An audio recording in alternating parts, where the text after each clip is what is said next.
Let us continue our session.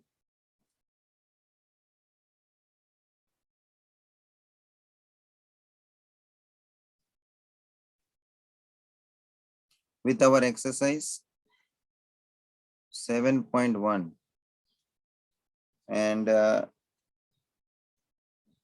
main question number 3 जो है उस पे हम हैं और उसमें हम पहला ही क्वेश्चन ले लेते हैं। अभी ऑर्डर में 2 ही बचे हैं। चलिए,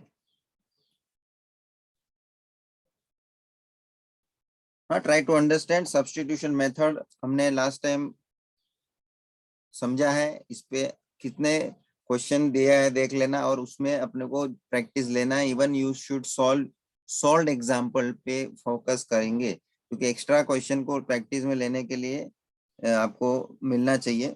even you have to practice this questions also, exercise के भी वापस से प्रैक्टिस लेना है। चलिए, क्या दिया है? लिमिट x टेंड्स टू 0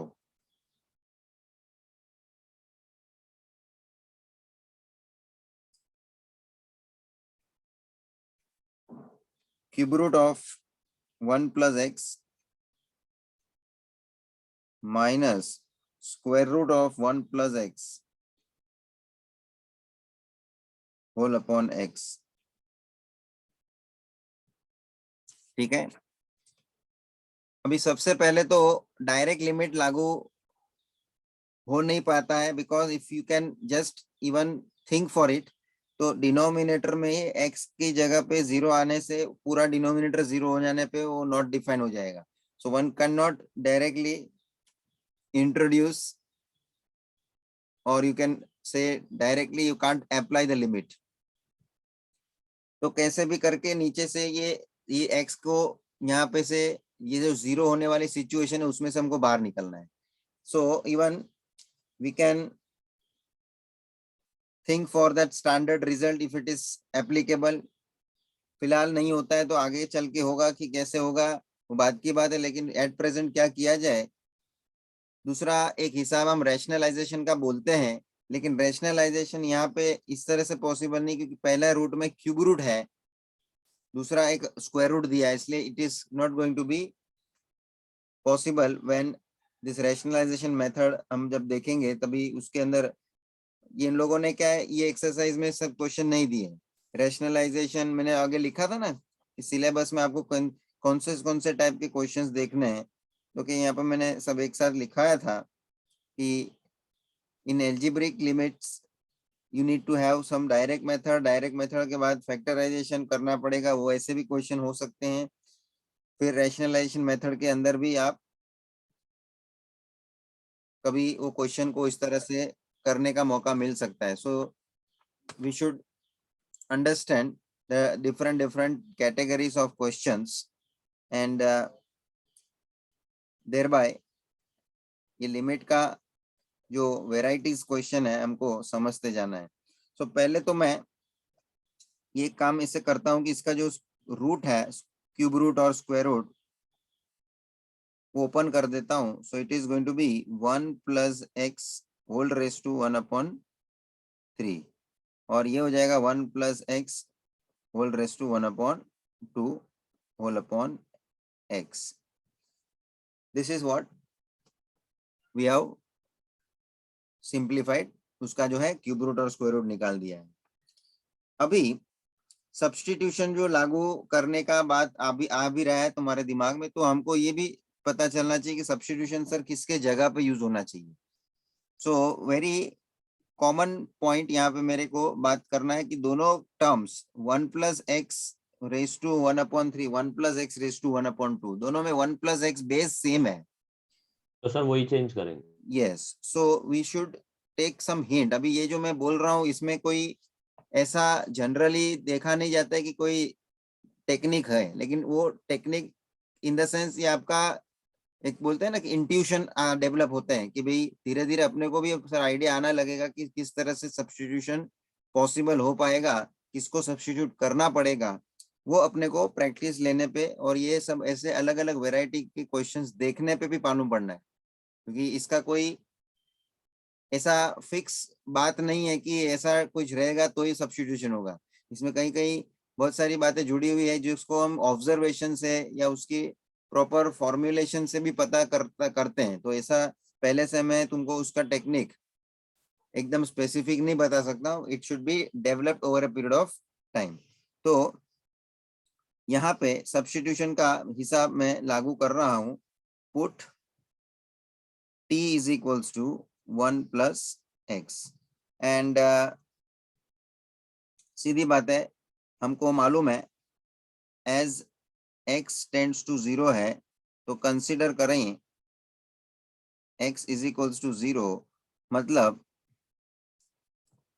मेरा t का वैल्यू क्या हो जाएगा 1 plus 0, that means t is equals to 1, therefore we can say t tends to 1। क्योंकि हकीकत में x भी इज इक्वल टू 0 नहीं है तो मेरा t का वैल्यू भी इज इक्वल्स टू 1 नहीं हो सकता, but it was tends to 0, x was tends to 0 and therefore t is also going to tends to 1। अब यहाँ से चाहिए तो आप x का वैल्यू भी ले सकते हैं if you want, क्योंकि यहाँ से x का वैल्यू क्या आ जाएगा तो क्या t minus 1। if you need you can substitute x as t minus 1 and जहाँ पे भी 1 plus x है उसको आप t के साथ सब्स्टिट्यूट कर सकते हैं। मगर अपना मकसद क्या है, नया वेरिएबल t जो हम इंट्रोड्यूस करते हैं उसके पैटर्न में पूरा लिमिट का फंक्शन कन्वर्ट हो जाना चाहिए। लिमिट जिसके बारे में है x के बारे में है उसको तो चेंज होना ही है t के point of view, whereas the function inside this bracket उसके अंदर भी x के टर्म्स को रिप्लेस करके पूरे का पूरा t के टर्म में हमें कन्वर्ट करना है। तो वेरी इंपॉर्टेंट स्टेप ये सब्स्टिट्यूशन जब हम अप्लाई करते हैं तभी ये मुद्दा समझना है। तो अभी मेरा नया लिमिट क्या बन जाएगा, limit t tends to 1, t tends to 1 और आइए ब्रैकेट के अंदर मेरे पास 1 प्लस एक्स रेस टू 1/3 है, उसके जगह पे t रेस टू 1/3 आ जाएगा माइनस t रेस टू 1/2 आ जाएगा अपॉन, देख ले भाई नीचे x है उसको मुझे रिप्लेस करना है t माइनस 1 से, t माइनस 1 बराबर से सबको समझा। और ये स्टेप इंपॉर्टेंट इसलिए हो गया बिकॉज यहाँ से तुम्हारी गाड़ी नए तरह से आगे बढ़ेगी क्योंकि पूरा लिमिट का हिसाब चेंज हो गया। जो अर्लियर एक्स के टर्म में क्वेश्चन दिया हुआ था उसका माहौल कुछ अलग था, अब सब्स्टिट्यूशन लागू होने के बाद माहौल बदल गया है and now we have to simplify this limit जो टी के टर्म में आ चुका है। भाई ये सब्स्टिट्यूशन का मुद्दा वापस मैं सबसे बात करूंगा, यहाँ किसी को कुछ डाउट है तो बात करेंगे।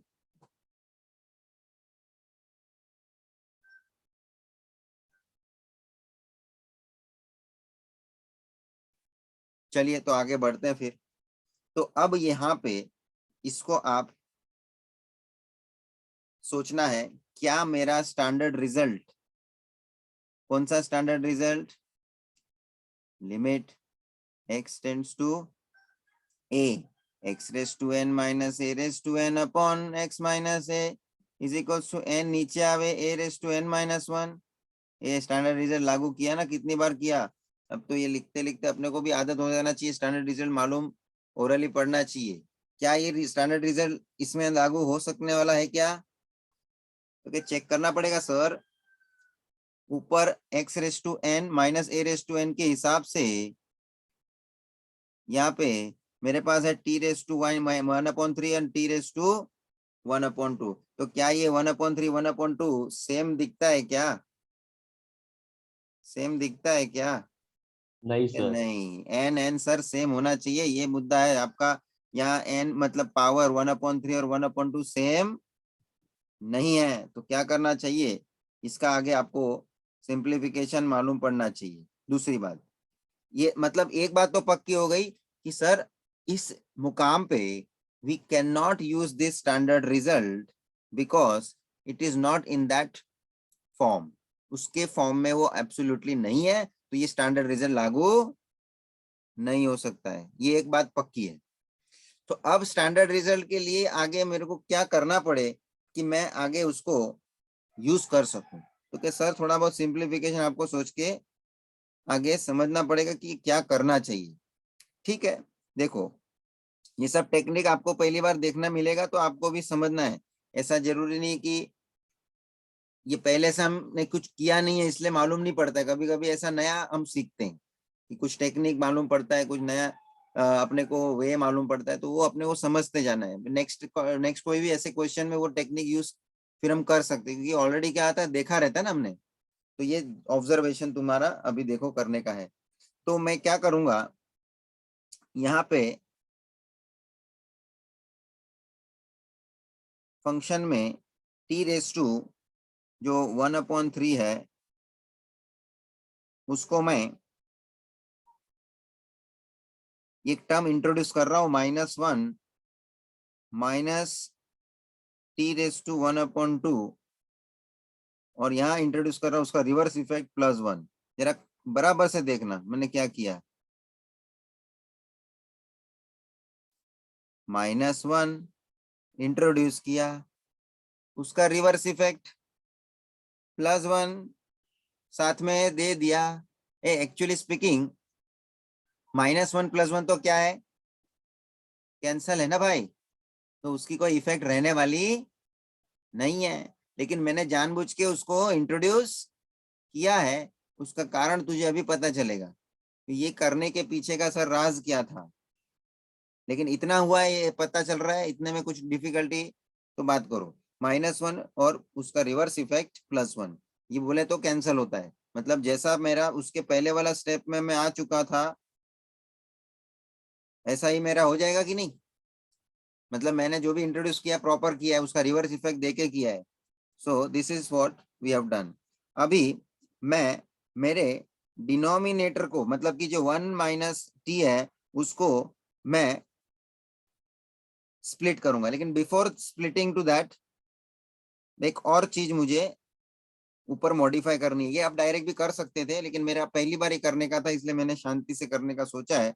ऊपर में t⁻⁴ -1 को एक ब्रैकेट में एक साथ रखूंगा। और भाई साहब ये बाकी के आगे के दो टर्म है ना, -t⁻⁴ +1 उसमें से मैं माइनस को कॉमन ले लेता हूँ। माइनस को क्या ले लेता हूँ, common. So this becomes t⁻½ and this become -1 upon t-1। ये समझा क्या क्या किया, माइनस सेकेंड और सेकेंड लास्ट टर्म और लास्ट टर्म मतलब -t⁻⁴ +1 में से कॉमन लेके फिर मैंने उसको ब्रैकेट में अलग से रखा है। And now I will be splitting my denominator with this 2 brackets. तो क्या हो जाएगा, limit t tends to 1 t⁻⁴ -1 upon t-1 minus t⁻½ -1 upon t-1। समझ में आ रहा है क्या, स्प्लिट कर दिया। अभी किस तरह से आगे बढ़े हैं हम। अब भाई साहब मुझे कोई बताएगा 1/2 बोलना 1/2 क्या होता है। 1 ही होता है सर। तो मेरे को कोई बताएगा 1/n क्या होगा। 1 1 भाई सबको समझ में आ रहा है मैं क्या बोलना चाहता हूँ। तो 1 के पावर में कुछ भी होवे 1 ही आएगा। तो भाई साहब ये यहाँ इस स्टेप में इस पॉइंट का क्या मतलब हुआ सर, आपने पूछा 1 के पावर में कुछ भी है 1। तो यहाँ मैं क्या बताना चाहता हूँ, t⁻⁴ माइनस 1/1/3 करूं तो 1 ही आएगा ना, 1/1/3। उसी तरह से यहाँ को 1/1/2 दिखाऊं तो भी 1 ही होता है। ये बोलना जरा जादू क्या हो रहा है देख। हाँ सर। और धीरे धीरे धीरे धीरे करके मैं ये स्टैंडर्ड रिजल्ट पे आने की कोशिश कर ही रहा हूँ। देख लेना आप लोग। क्या बोलते हैं सर, पहले वो स्टैंडर्ड रिजल्ट लागू नहीं हो पाया तो कोई बात नहीं, मायूस होने की जरूरत नहीं है। अब मैं देखो धीरे धीरे करके इसको इस स्टैंडर्ड रिजल्ट में लेके आया हूं और आ चुका है। बस अभी इसमें कोई मेरे को बात बनती नहीं है आगे करने की। खाली लिमिट क्या करूंगा मैं, अंदर ब्रैकेट के अंदर दोनों को लागू कर दूंगा। ये अलजेब्रा ऑफ लिमिट लागू हो जाएगा भाई। कौन सा algebra of limit? Limit x tends to a f of x plus और माइनस g ऑफ x। तो लिमिट अंदर दोनों को अलग अलग से लागू होता है कि नहीं होता है? तो उसी होगा तरह सर। से यहाँ पे दोनों के लिए लिमिट अंदर लागू कर दो। Limit t tends to 1 t raise to 1 upon 3 minus 1 raise to 1 upon 3 upon t minus 1 minus limit t tends to 1 t raise to half minus 1 raise to half upon t minus 1। देखो भाई खत्म हो गई story. अब दोनों के लिए हम यहाँ लिमिट लागू करते हैं और दोनों के अंदर स्टैंडर्ड रिजल्ट आ चुका है। सो अकॉर्डिंग टू दैट उसका हमारा कंक्लूजन क्या है? तो कि n नीचे आएगा, a के पावर में से n माइनस 1 हो जाएगा। तो भाई साहब यहाँ पहले फंक्शन में 1/3 नीचे आएगा और 1 के पावर में 1/3 माइनस 1 हो जाएगा, माइनस यहाँ पे 1/2 नीचे आएगा और 1 के पावर में 1/2 माइनस 1 हो जाएगा। क्या बोलता है?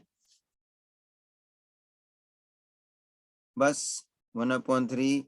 अब सोच लो 1 के पावर में ये 1/3 माइनस 1 करूंगा भी, ए करके देख, ऊपर जो भी पावर आएगा 1 के ही बेस पे आएगा। ये तो शॉर्टकट बोलो, 1 के ही बेस में कुछ भी पावर आएगा 1 ही होने वाला है कि नहीं?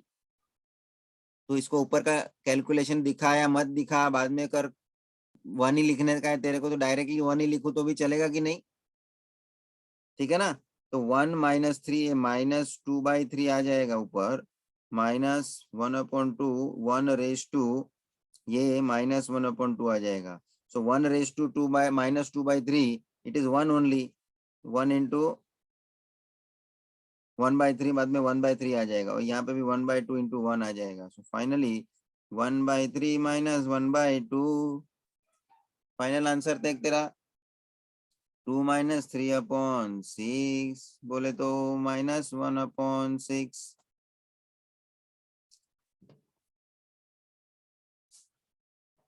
बहुत बढ़िया क्वेश्चन है ये।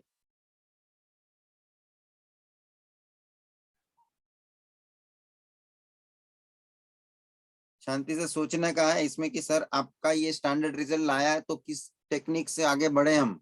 ये सब टेक्निक को कहीं ना कहीं यूज करने के पॉइंट ऑफ व्यू बाद में वापस से आपको कभी ना कभी यूज हो सकता है। तो ये ध्यान रखने का कि ऐसे वैसे अपन आगे बढ़ के स्टैंडर्ड रिजल्ट ला सकते हैं। और क्वेश्चन बना भी वैसा ही रहता है बेसिकली कि वो उसी वे से आगे बढ़ना चाहिए तो ही आपका आंसर आएगा। अदरवाइज कहीं पे भी आप फंस जाओगे, कुछ भी नहीं होएगा, कुछ भी करके आंसर नहीं आ पाएगा। हाँ कुछ जो स्पेसिफिकली करना जरूरी रहेगा वही करके आंसर आप ला सकते हो।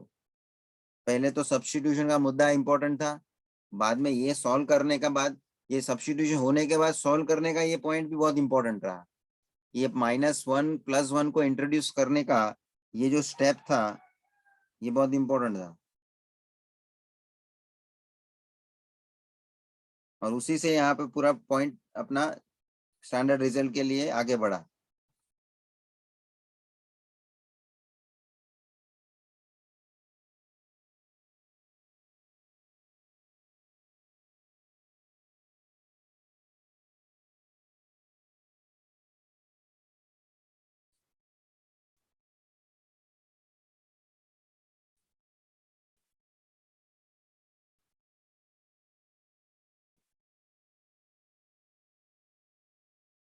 कोई भी डाउट हो तो बात करो, लिखते जाइएगा प्लीज।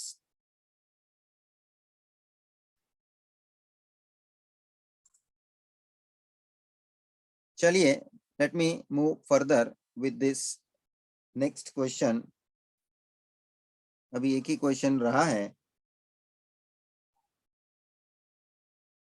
थर्ड का सेकंड।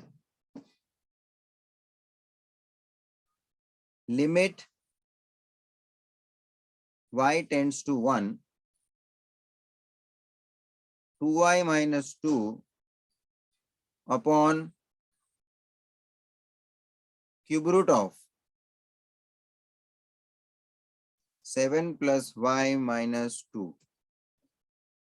तो मैंने पहले ही आपसे बात किया कि we will open this cube root, limit y tends to 1, और ऊपर से चाहिए तो आप 2 को कॉमन वगैरह भी ले पाएंगे, लेना है तो उसको आप कॉमन रख के आगे बढ़ सकते हो। सो 2 is taken common, y minus 1 upon this is 7 plus y whole raised to 1 upon 3 minus 2। ठीक है, इतना बात आपने देख लिया। अभी देखो मेरे पास आप सोचेंगे कि डिनोमिनेटर में ये 7 plus y raise to 1 upon 3 है। I can write my standard result. देखो मैं मेरा बाजू में स्टैंडर्ड रिजल्ट बता भले रहा हूँ, क्योंकि तुम्हारे नजर में रहेगा तो कुछ सोच पाओगे। Limit x tends to 0, x raise to n minus a raise to n upon x minus a is equals to n a raise to n minus 1। ये स्टैंडर्ड रिजल्ट खाली सामने रखो, ताकि कुछ भी जरूरत पड़ती है हमको उसका यूज करना या उसके जैसे उसको लाना है तो हमारे नजर के सामने रहेगा, तो we can have some comfortable observation कर सकते हैं हम। तो मेरे पास ये x raise to n minus a raise to n इस तरह से इसका डिनोमिनेटर मेरे को दिखता है, वैसा इसका न्यूमरेटर मेरे को दिखता है। कहीं ना कहीं थोड़ा बहुत मॉडिफिकेशन मुझे करने की जरूरत पड़नी है। मतलब कि यहाँ पे पहला जो ब्रैकेट है उसके पावर में 1/3 तो है, लेकिन दूसरा जो टर्म है उसके पावर में कुछ नहीं है। तो यहाँ कुछ हमें ये फॉर्मेट लाने के लिए आगे इसको कुछ मॉडिफिकेशन वगैरह करना पड़ेगा, ये बात पे हूँ। और दूसरी रही बात ये कि जो न्यूमरेटर है उसमें y माइनस 1 जो है उसको भी मुझे कहीं ना कहीं ठिकाने लगाना है। तो मैं क्या करता हूँ जानबूझ के, dividing numerator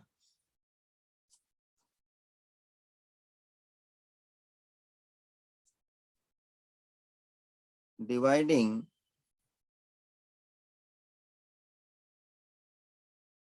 numerator and denominator. समझ लेना, या तो आप पहले से ही यहाँ पे सब्स्टिट्यूशन लागू करने को सोचते हो तो यहाँ से क्या सब्स्टिट्यूशन होगा वो भी सोच लो। जो मुझे यहीं से आपको जो सब्स्टिट्यूशन दिखाने की इच्छा है, तो मैं यहाँ से ही आपको पूछता हूँ कि क्या चीज को हम सब्स्टिट्यूट कर सकते हैं। क्योंकि तो मेरे को x रेस टू n जैसा टर्म यहाँ लाना है, तो ये तो 7 plus y raise to n मतलब 1/3 है, तो ये 7 प्लस वाई को मैं सब्स्टिट्यूट कर सकता हूँ कि नहीं। So I will use this substitution. I know t को यूज कर रहे हैं हम ऑलवेज, 7 प्लस वाई मतलब y की वैल्यू जो चाहिए तो यहाँ से ले सकते हैं, दैट इज t माइनस 7। ठीक है, ये सेकेंडरी पॉइंट है। As we know we have y tends to 1 है, मतलब y की वैल्यू 1 कंसिडर करेंगे तो t is equals to 7 plus 1 मतलब t इज इक्वल्स टू क्या हो जाएगा 8। t इज इक्वल्स टू 8 का मतलब होता है t tends to 8, because when y tends to 1 है तो सीधी बात है t टेंड्स टू 8 होना है। इक्वल्स टू कभी नहीं होता, ये पॉइंट मैं बार बार बोला हूँ हर एक में, इट इज टेंड्स टू। तो भाई साहब मेरे फंक्शन में मेरे को क्या चेंजेस मिलता है, देखो मेरा पूरा स्ट्रक्चर बदल जाएगा लिमिट का। Limit earlier it was y tends to 1, now it will be t tends to 8 और न्यूमरेटर देखो 2 इंटू वाई जहां पे भी है उसको रिप्लेस करो t-7 से और जहां पे भी 7 प्लस वाई है उसको रिप्लेस करो t से, मतलब everything should be converted in terms of t. Now the variable is going to change. तो जो वेरिएबल पहले था y वो अभी पूरा का पूरा t में चेंज होने वाला है, so we should replace it. So y-1 में y के जगह पे t-7 मैंने रखा है और 2 तो मल्टीप्लीकेशन पूरे के साथ है. y के जगह पे t-7 रखा, -1 बार ब्रैकेट में देखो कैसे अलग से मैंने रखा है, ये स्टेप इंपॉर्टेंट. y के जगह पे t-7 -1 एज इट इज और पूरे के साथ 2 मल्टीप्लीकेशन में as it is whole upon 7 plus y के जगह पे t है तो ये हो गया t⁻1/3 -2. देखो भाई धीरे धीरे करके अभी हम सब्स्टिट्यूशन को आगे बढ़ा रहे हैं. ये स्टेप पहले तो सबने समझ लिया कैसे किया. तो कि इसमें अपन ने सब्स्टिट्यूशन यूज किया है उसके हिसाब से पूरा टी में कन्वर्ट हो गया है. देखो किधर भी y का टर्म बचता नहीं है. अब जरा ऊपर सिंप्लीफाई करो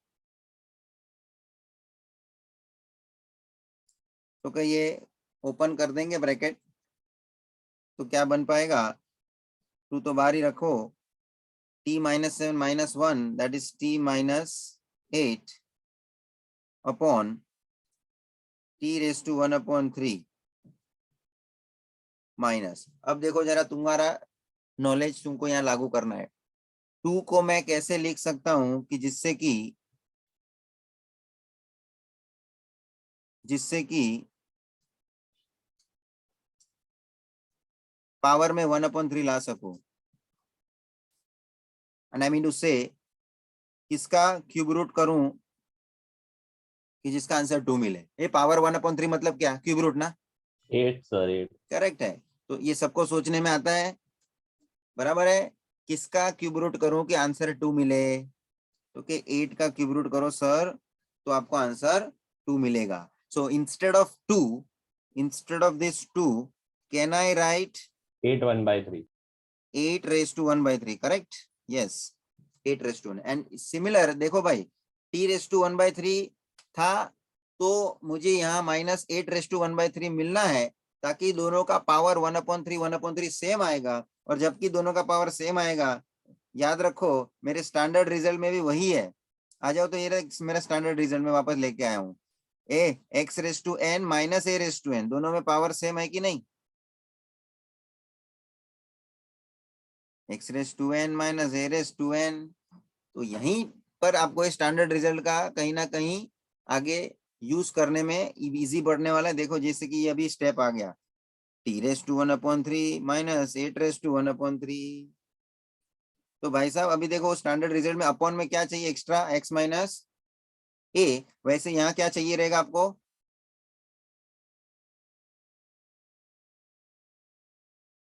अरे सोचिए ना. स्टैंडर्ड रिजल्ट में अपॉन में x माइनस a चाहिए ना.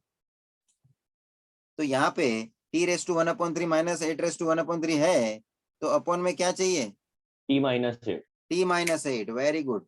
सो what we can do, we can divide numerator and denominator by t-8. क्योंकि वो टर्म है नहीं तो मैं डिवाइड करके क्या करूं, लेके आता हूं. So dividing numerator and denominator by t-8. आइए t-8 से डिवाइड करके ले लेंगे न्यूमरेटर को भी और डिनोमिनेटर को भी. जरा देखो presentation, t-8 upon t-8 whole upon t⁻1/3 -8⁻1/3 upon t-8. ये भाई बैठ रहा है क्या. अब ये देखो ऊपर का जो t-8 टर्म t-8 से कैंसिल हो गया ना. तो limit t tends to 8, bracket में क्या बचेगा कि 2 upon t raise to 1/3 minus 8 raise to 1/3 whole upon t minus 8। अब बहुत से लोग ऐसा बोलेंगे कि sir denominator is going to become numerator, तो क्यों ना हम ये t माइनस 8 वाले टर्म को न्यूमरेटर में रख सकते हैं कि नहीं रख सकते? सर सेम ही हो जाएगा, मतलब ही नहीं है। हाँ, तो ये करने का कोई मकसद नहीं बनेगा, कर सकते हैं। जो बोलेंगे ऐसा, वो बात तो उसकी सही है, लेकिन करने का कोई मतलब नहीं रहेगा। So we should not bring this t minus 8 वाला term in the numerator, we will not do that, though it can come, possible है, बट उसको लेके जाके क्या करेगा, तेरा स्टैंडर्ड फॉर्म तो बिगाड़ देगा।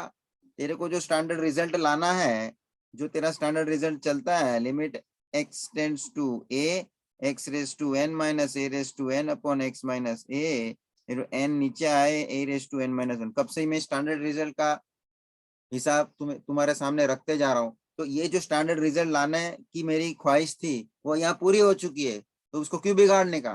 तो ये अब आपको क्या करना पड़ेगा, लिमिट जो है वो न्यूमरेटर को और डिनोमिनेटर दोनों को लागू करना पड़ेगा। So now the algebra of limit I am going to use, limit x tends to a, what was that, f of x upon, f of x upon g of x। तो ये जो limit है वो numerator का 2 जो है वो मेरा f of x है, उसको भी लागू होगा, और डिनोमिनेटर जो है पूरा उसमें, मतलब कि ये g of x में भी लागू होगा। So now I will take limit inside this bracket in the numerator and denominator separately. T tends to 8, 2, limits t tends to 8, t raised to 1/3 minus 8 raised to 1/3 upon t minus 8। भाई जी, अब ए ऊपर तो constant है, ये constant के लिए भी मैंने अलजेब्रा ऑफ लिमिट लिखा था, याद कर, x tends to a k f of x, या तो आप के ही खाली, रह जाता है शायद। तो फिर हाँ तो वही है, तो यहाँ तो भले एफ ऑफ एक्स नहीं है, लेकिन भाई साहब खाली के है, तो उसको लिमिट लागू होने वाला नहीं है, वो के बाहर आ जाता है, बिकॉज लिमिट किसको लागू होने वाला है, एक्स के लिए, तो यहाँ खाली 2 रहेगा अपॉन, यहाँ पे ये एलजेब्रा, यहाँ पे स्टैंडर्ड रिजल्ट लागू होगा, तो 1/3 नीचे आएगा, 8 के पावर में 1/3 माइनस 1 हो जाएगा, and therefore 2 upon 1/3 8 raised to, 1/3 minus 1, 1 minus 3, that is minus -2/3। 2/3, correct. बस आंसर आ चुका है, खाली इसको भी सिंप्लीफाई जैसा जितना हो सकता है उतना करके कंक्लूड करने का है। So it is going to be, ये पावर माइनस में है ना, तो वो डिनोमिनेटर में है टर्म, उसको ऊपर लेके आओ, so it is going to be 2 into 8 raise to 2/3, power positive हो जाएगा, अपॉन 1/3, ये 1/3 का भी अपॉन का 3 जो है वो न्यूमरेटर में चले जाएगा, सो 2 इंटू 3 इंटू, अब ये 8 रेज टू 2/3 का मतलब क्या होता है मालूम है, 8 रेज टू 1/3 होल स्क्वायर, देख कैसे स्प्लिट किया, 1/3 इंटू 2, पावर मल्टीप्लाई होके 2/3 हो जाता है ना, देख वही तो आता है पावर, इंडाइसिस का सब रूल्स यूज हो रहा है। 6 इंटू ये 8 के पावर में, अच्छा सॉरी, ये 1/3 है, मतलब 8 का क्यूब रूट हो गया होल स्क्वायर, हाँ सर। और 8 का क्यूब रूट बोलेगा तो 2, और 2 का स्क्वायर कंटिन्यू है, इसलिए 6 इंटू 4, लास्ट में आंसर क्या आ गया, 24, क्या आ गया आंसर, 24। 20। अच्छा, दूसरा एक हिसाब मैं तुमको बताना चाहता हूँ, देखो इधर से तुम लोग इस स्टेप से, मैं इस तरह से भी सॉल्व कर सकता हूँ, इधर देखो मैं अलग से बता रहा हूँ,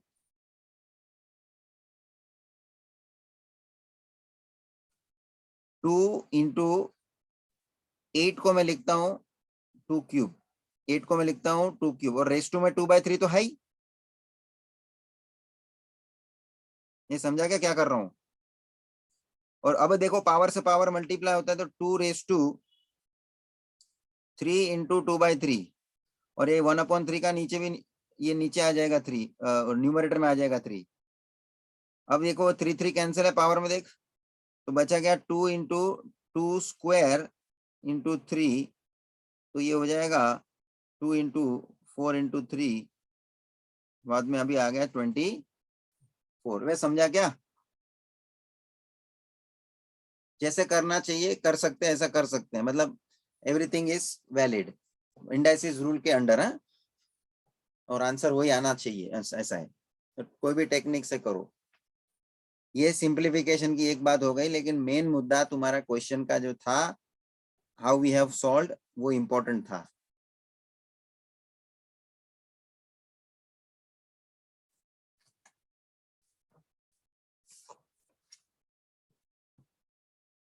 बहुत अच्छा क्वेश्चन है ये आज के, ये सब्स्टिट्यूशन के सब क्वेश्चन अच्छे हैं।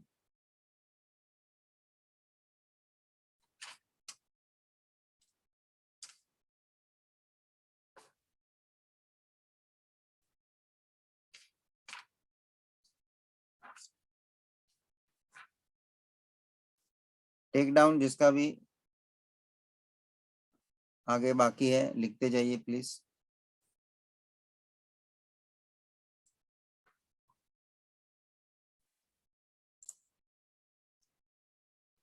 Okay, let us go for one question from miscellaneous exercise.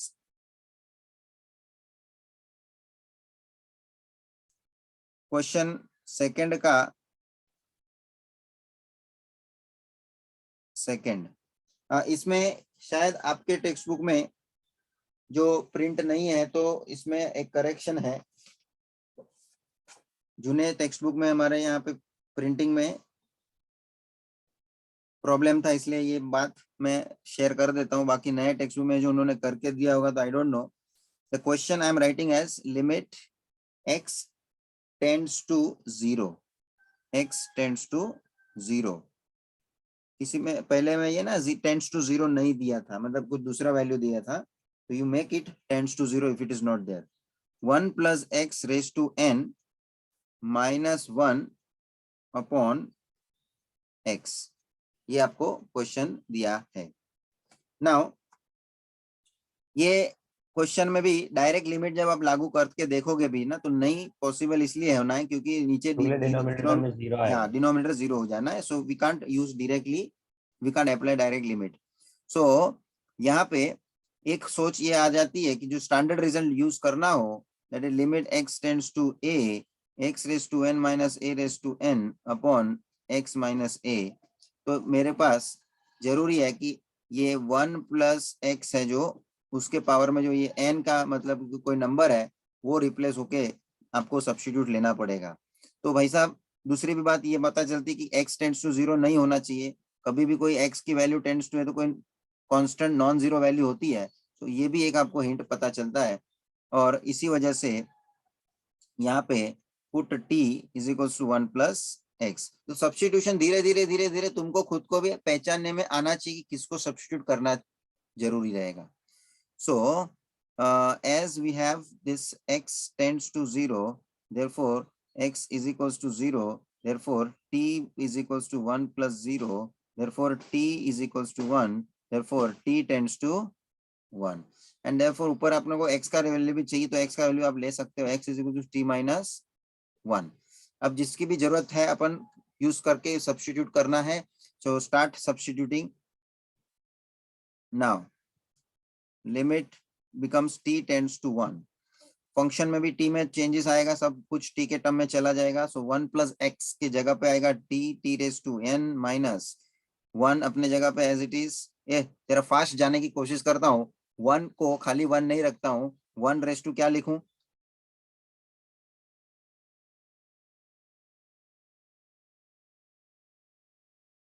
अरे बोलना, 1 के पावर में क्या लिखना मुझे जरूरी लग रहा है? n। एन आगे भी आया था देखो, 3/2 का कुछ था, तो मैं बोला 1 के पावर में कुछ भी रखो 1 ही आने वाला है। So here it completes the standard result, complete होता है इससे। और नीचे x के जगह पे आ जाएगा 1 प्लस सॉरी x के जगह पे आ जाएगा t minus t minus 1 and absolutely perfectly मेरे को स्टैंडर्ड रिजल्ट के फॉर्म में मिल ही जा रहा है, इसमें मेरे को और कुछ आगे करने की जरूरत नहीं पड़ रही है. So directly we can apply limit and as you can see everything is perfect. Limit x tends to t tends to 1 भी है और यही 1 यहाँ पे भी है. पावर में n सेम है, बीच में माइनस है, सब सही सही सही. तो अभी अपना स्टैंडर्ड रिजल्ट लागू हो जाएगा. n नीचे आएगा, 1 के पावर में से n माइनस 1 हो जाएगा and that will be remaining as it is. चाहिए तो थोड़ा सिंप्लीफिकेशन जो भी बनता है उतना आप करोगे तो आपको यहाँ क्या सिंप्लीफिकेशन बनता है, जरा इसका आगे सिंप्लीफिकेशन क्या कर पाएंगे. n raised to n minus 1. Yes, तो क्या n यहाँ पे आप उसको 1 raise to n upon 1 raise to 1, मतलब बेस सेम है तो पावर का क्या होता है, सब्ट्रैक्शन. आप ऐसे भी कर सकते हो और अदरवाइज दूसरा क्या आपको करने को मिलता है.